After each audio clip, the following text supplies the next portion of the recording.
Hello, I'm Jenna Johnson, and this is COVID-19 News.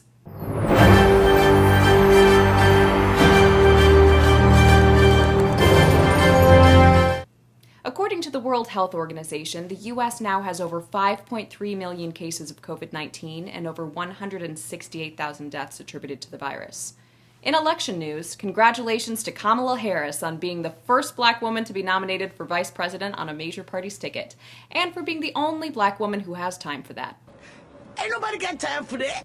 Former vice presidential nominee Sarah Palin gave some words of wisdom to Kamala Harris via Instagram, saying, "Congrats to the Democrat VP pick, American flag.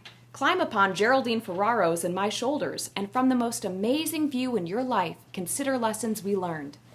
Nice try, Sarah, shoehorning yourself in there with the greats. That's like Zach Norvell Jr., the LA Lakers shooting guard, who averages 0 points per game, saying to LeBron, "We did it, man." And LeBron's like, "We?" Fox News host Tucker Carlson, Tacky for short, got a little heated after a guest corrected him on the pronunciation of Kamala Harris's name during an interview. Tucker, can I just say one quick thing, because this is something that will serve you and your fellow hosts on Fox. Her name is pronounced comma, like the punctuation mark la, Kamala.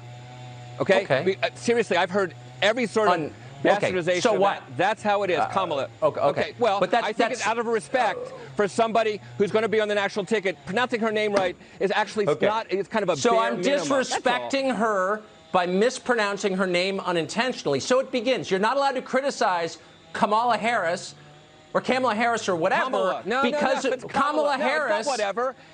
Okay, look, I unintentionally mispronounced her name, but I love the idea that she's immune from criticism. So let me restate my question, because on this show, nobody in power is immune from criticism. Our political leaders must be held to account. That's our job. Tacky's right. No one is immune from criticism. Not even me. Oh, I'm getting word that I'm pronouncing Tacky's name wrong. Seriously? Nobody would call their son that. That's like a very, very white supremacist name. Oh, okay. I get it. Well, on this show, we acknowledge our mistakes and do our best to make amends.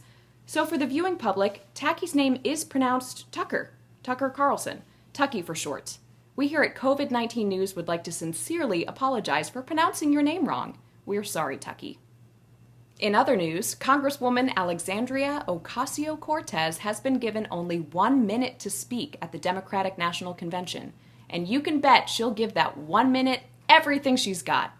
Boy, if I had a dime for every time I experienced that on a first date. Sex joke! Amid growing concern about the spread of the virus, this year's election, people are wanting to mail in their ballot to avoid contracting the disease. But in a tweet late last month, Donald Trump claimed that mail-in voting would lead to the most corrupt election in U.S. history. So, in order to save America from democracy, Trump appointed Postmaster General Louis DeJoy issued a sweeping overhaul of the USPS last week. In essence, he kneecapped the efficiency of the Postal Service. Who is Louis DeJoy? He's a prominent Trump donor who has a $30 million equity stake in his former company, XPO Logistics, which is a company that would prosper should the USPS go under. That's like hiring a fox and putting it in charge of the hen house. Sure, the hens are protected, but they're also eaten, and without mail. The Postmaster General has also issued the removal of mail collection boxes throughout the country. U.S. postal trucks have been seen picking up the blue metal boxes in several states in order to deliver them to their final destination, which one can only imagine would be the White House, because apparently the Postal Service will deliver anything, even an election. Fascism's gonna fascism when fascism wants to fascism. Because of this, the House committee has called on the Postmaster General to testify in front of Congress on the changes he's made. The House could then vote on a measure to prohibit the Postal Service from implementing any changes to the operations until after the pandemic has ended. Hey, how about Congress get a stimulus bill passed so we don't have to film outside next week? Just so you know, mail-in voting could delay election results, and if that happens, the Speaker of the House, Nancy Pelosi, would actually pick the president on January 20th. It's in the Constitution, and we all know who she's going to pick. Her scarf. Scarf Harris 2020. And finally, last week was the Super Bowl of the Discovery Channel, Shark Week. Along with its dependable Jawsome lineup of celebrity-filled segments, this year also included special programming exploring how the COVID-19 pandemic has impacted sharks. No, they are not wearing masks or social distancing, but they are returning to their natural behavior, which is unleashing chaos on beach communities, forcing local sheriffs to become shark hunters because the mayor refuses to close the beach down. You're gonna need a bigger boat. And not to be outdone, South Dakota begins its celebration of Bison Week with their inaugural depantsing of the biker woman on the side of the road. This woman's nuts. How close does she have to get? Oh my god, it got her. Yep, and it's dragging her. Holy shit! And she doesn't have any pants.